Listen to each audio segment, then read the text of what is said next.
Hi everybody, welcome back to Advancing with Watercolor. I'm Gary Tucker, and I'm basically living in my studio. Like everyone else, I'm observing some social distancing and doing my part to minimize the spread of the coronavirus. I thank you for all your emails of support and your cards and letters. They mean a lot to me, as does this back and forth that we have on YouTube. One of the things I miss the most is the local coffee shop. In this first exercise, I'm going to be talking about shape and how the artist recognizes shapes in their motif and how they use them to create the scene. Proportion, interest, an abstract quality, all these things become a part of the working process, but it all starts from a recognition of shapes.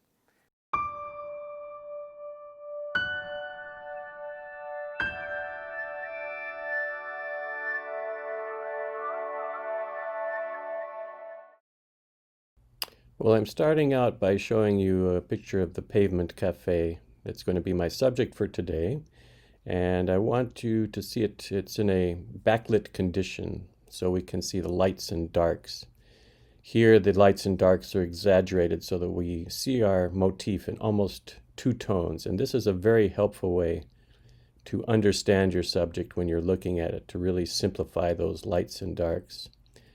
I've started to create the rendering here in my drawing and focused on that light pattern, adding figures and adding subtlety as I move forward in the drawing until I finally get a state of a finished state where the sketch feels relatively complete and I can move on to the painting.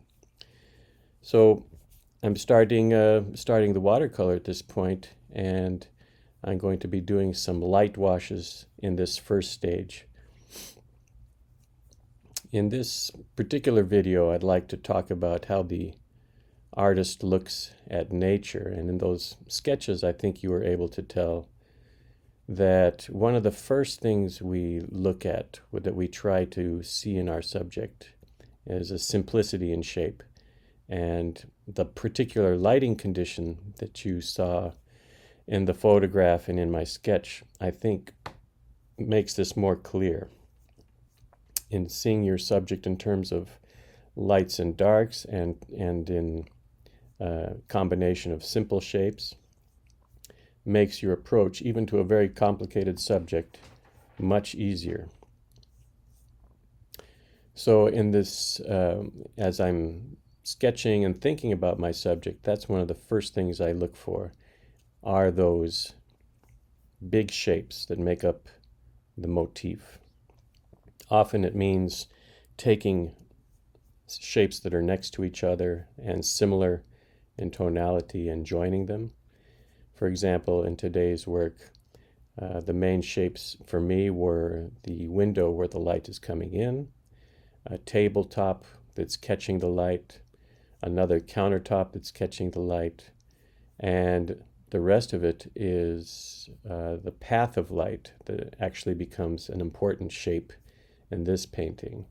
And this combination of shapes work to give me not only a representation of the cafe in the morning light, but also a very strong abstract presentation. And that's something I try to achieve in my sketch, and as I'm looking at my subject and formulating a design plan, is I want to see a beautiful relationship of shapes.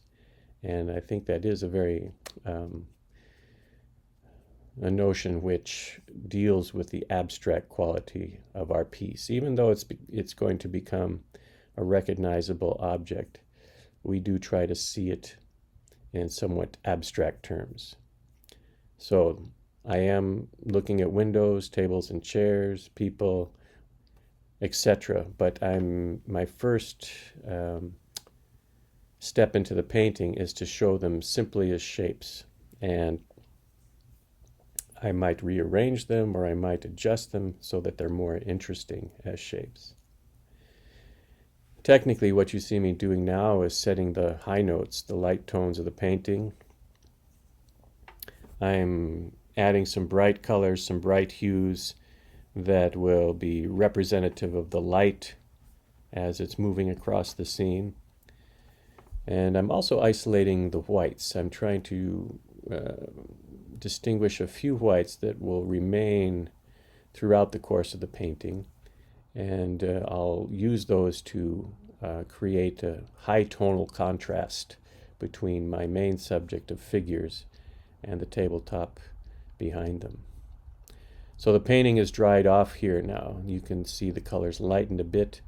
I'm still working with a large brush, but now I'm going for trying to establish the dark areas, and I'm still very much thinking about the idea of shape, and that in particular how that light moves in a diagonal across the scene. It's something that I'm very keen on catching in this particular piece. And even though I'm working with a very dark palette right now, this is ultramarine blue and burnt sienna and a little bit of alizarin crimson. Even though the palette's quite dark, I'm going to transition that as it moves down and reach that light area. And I'll transition it just by adding water to this dark pigment. Another thing that you'll see me doing on occasion is tilting the angle of my board. I'll even turn it upside down and sideways so that I get gravity to draw the color in a smooth and uninterrupted way downward. So throughout the course of the painting, I'm going to be doing a couple things that I'd like you to watch. Here I'm using just a wet brush. There's no pigment on the brush across that line, with the intention of softening the edge. So I have a high degree of contrast along that line, but I don't want it to be too potent. So using a soft edge there really helps to make the transition gentle, and it won't stop the eye for very long. I also used a spray bottle quite a bit throughout the painting, and the main reason I'm using that is to keep this big area wet. You can see how it's shiny, and technically this allows me to keep working on this shape. I can continue to shift the color, move the color, add darker color where I want it. As long as it's shiny like this, I can continue to adjust it. And the water bottle sends a fine mist to the surface of this area and allows me to continue to work on it. And you can see how shiny it is, and I can lead the color down a little bit. I can add dark color and still get a nice smooth transition. And that's the goal in this painting, is to have a really rich dark surrounding the lights and kind of holding the painting together. Well, to return to the idea of shape, one of the things that's helped me to compose in a more fluid way is to really think about one major shape, the major shape in the painting, and a minor shape. And once I find those and identify those, it's much easier to place smaller shapes within the large shapes. It's easier to relate the proportion, get a correct proportion, and to get a feeling of scale, etc. Everything becomes a little easier when you're composing if you can identify that main shape. And I think you can see that in the sketch that I showed you, and as the painting evolves, that'll come out even more. And I call that the big shape. If I can identify that big shape in my subject, it makes it a lot easier to move forward in painting the subject. Well, here, look how it's dried off. It's quite a bit lighter. The darks have remained on the periphery, and I'm kind of created a stage now for placing my figures. And I'm starting now with some distant figures in the background. And these first figures are always a little tough. I find that as I do 2 or 3, I'm getting better with each one. The first one is always a little tricky. In any case, these are in the distance, so I have a little margin for error. if one is a little awkward looking, it's not going to be so costly.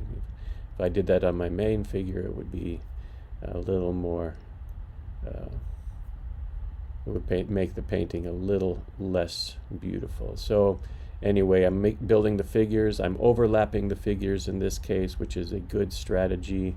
I'm looking for uneven spacings. This figure's a little larger, a little taller, and there'll be a fourth figure in the far distance. And these figures help to give, a feeling of the cafe. They also help to make the light that's moving through the scene more felt, a little stronger, simply because we're putting this nice dark silhouetted figure against that soft light.